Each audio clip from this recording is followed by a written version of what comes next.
দুর্গাপুরের সভায় শ্রী রামচন্দ্রকে বাদ দিয়ে মোদিজির মুখে শোনা গিয়েছিল জয় দুর্গা জয় কালী।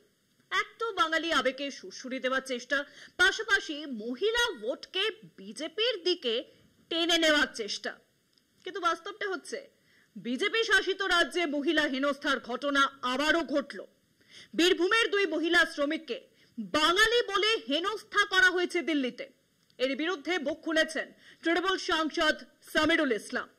এক স্যান্ডলে প্রধানমন্ত্রীকে আর্জি জানিয়েছেন দ্রুত সংসদীয় কমিটি গড়ে সত্য প্রকাশের। অন্যদিকে রাজ্যের বাংলাভাষীদের টার্গেট করায় ফের কেন্দ্রকে নিশানা করেছেন মুখ্যমন্ত্রী মমতা বন্দ্যোপাধ্যায়। বিধানসভা নির্বাচনের আগে বঙ্গবাসীর মন পেতে পরপর সফর করেছেন প্রধানমন্ত্রী নরেন্দ্র মোদী। বাংলায় এসে বাংলা ভাষায় কথাও বলেন তিনি।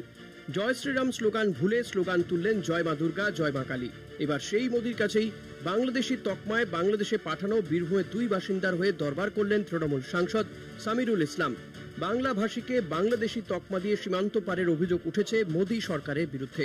21শে জুলাই শহীদ মঞ্চ থেকে তৃণমূল সুপ্রিমো মমতা বন্দ্যোপাধ্যায় বাংলা ভাষীদের সঙ্গে সন্ত্রাস হচ্ছে বলে সোচ্চার হয়েছেন। 27শে জুলাই ভাষা আন্দোলনের ডাক দিয়েছেন মমতা। মোদী বাংলায় এসে দুর্গা কালীর নাম করলেও বিজেপি শাসিত রাজ্যে লাঞ্ছিত হচ্ছেন মহিলারা। দ্রুত সংসদীয় কমিটি তৈরি করে সমস্ত সত্য প্রকাশে উদ্যোগী হওয়ার দাবি জানানো হয়েছে প্রধানমন্ত্রীর কাছে। এক স্যান্ডেলে প্রধানমন্ত্রীর কাছে সত্য প্রকাশের আর্জি জানিয়েছেন তৃণমূলের রাজ্যসভার সাংসদ সামিরুল ইসলাম।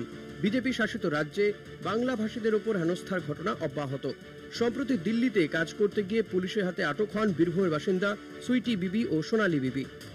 বাংলা বলায় বাংলাদেশি অভিযোগে দুই মহিলাকে পাঠানো হয় বাংলাদেশে। এবার ওই দুই মহিলার পূর্বপুরুষের বসত বাড়ির দলিল প্রকাশ করলেন রাজ্যের পরিযায়ী শ্রমিক কল্যাণ বোর্ডের চেয়ারম্যান সামিরুল ইসলাম।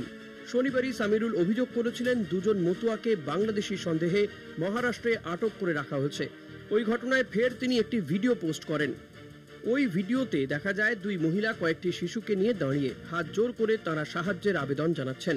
অভিযোগ তাদের কাছে আধার কার্ড সহ বৈধ কাগজপত্র থাকার পরেও বাংলাদেশি তকমা দিয়ে তাদের আটক করে পুলিশ। তাদের বাংলাদেশে পাঠিয়ে দেওয়া হয়। ভিডিওয়ে মুখ্যমন্ত্রী মমতা বন্দ্যোপাধ্যায়ের কাছে সাহায্যের আবেদন জানান তারা। মঙ্গলবার নবান্ন থেকে পাশে থাকার বার্তা মুখ্যমন্ত্রীর। রাজ্যে প্রতিটি জেলাকে চিহ্নিত করে বাংলা ভাষীদের আক্রমণ করছে কেন্দ্র। জোর করে ভোটার তালিকা থেকে নাম বাদ দিয়ে বাংলায় ভোটে জিততে পারবে না বিজেপি। বাংলা ভাষীদের হেনস্থার ঘটনায় কেন্দ্রকে ফের চ্যালেঞ্জ ছুড়ে দিয়েছেন মমতা। কলকাতা টিভি।